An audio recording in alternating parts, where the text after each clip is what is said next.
Hello बच्चों, कैसे हैं आप सभी। होप करती हूँ कि सभी बच्चे बहुत अच्छे से होंगे और आप लोग की पढ़ाई काफ़ी अच्छे से चल रही होगी और आप वही पढ़ रहे होंगे जो आपके लिए इम्पोर्टेंट है, फालतू की चीज़ें नहीं पढ़ रहे होंगे। इट मीन्स कि कई बच्चे होते हैं जो बहुत सारा पढ़ लेते हैं और उसके बाद सारा हौच पौच हो जाता है।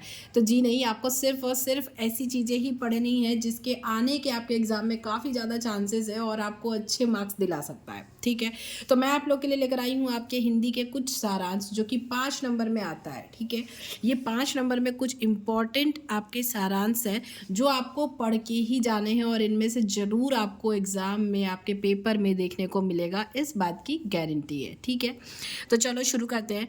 क्लास 12 हिंदी के कुछ इम्पॉर्टेंट सारांश जो क्योंकि 5 नंबर का है तो बिल्कुल भी आपको इसमें लापरवाही नहीं करनी है।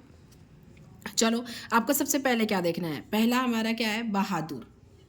बहादुर जो है वो कहानी का सारांश बहुत ज़्यादा आसान है। वो एक बार में मतलब आप लिख सकते हैं, आराम से याद हो जाता है, बहुत बहुत आसान है। तो ये आपको याद कर लेना है। सारांश याद क्या कर लेना है, आप बस एक बार पूरी वीडियो देख लीजिए, कहानी सुन लीजिए और आपको याद रहेगा, तो आप छोड़ के नहीं आएंगे। दूसरा हमारा है लाठी। लाठी भी बहुत इंपॉर्टेंट है, ये भी पूछ सकता है। कभी कभी क्या होता है कि मान लो हमने बहादुर, पंचलाइट, जूठन ये सब पढ़ लिया, ये छोड़ दिया और उसी में से आ गया।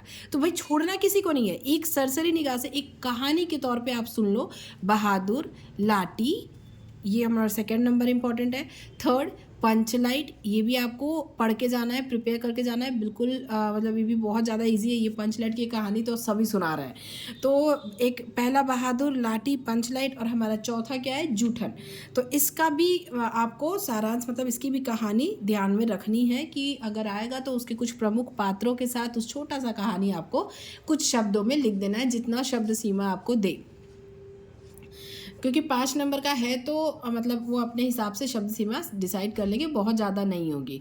नेक्स्ट हमारा है बातचीत। तो बातचीत का भी याद करके आपको रखना है। उसके अलावा हमारा और नेक्स्ट है रोज़। ठीक है, और उसके बाद नेक्स्ट हमारा है उसने कहा था, 7 नंबर। 8वां नंबर है प्यारे नन्हे बेटे। तो इन सब का आपको सारांश याद कर लेना है। आपके एग्ज़ाम के पॉइंट ऑफ व्यू से ये बहुत बहुत ज़्यादा इंपॉर्टेंट होने वाले हैं। ठीक है, तो फिर ये आपको प्रिपेयर कर लेना है। इनमें से अगर किसी भी सारांश में आपको परेशानी हो, न समझ में आ रहा हो, तो भी आप मुझे कमेंट कर सकते हैं। अगर आप कोई टॉपिक इसमें से कोई कमेंट करते हैं कि ये वाले टॉपिक का सारांश आप बता दो, तो मैं उसको आपको बता दूंगी कि किस तरीके से आपको लिखना है।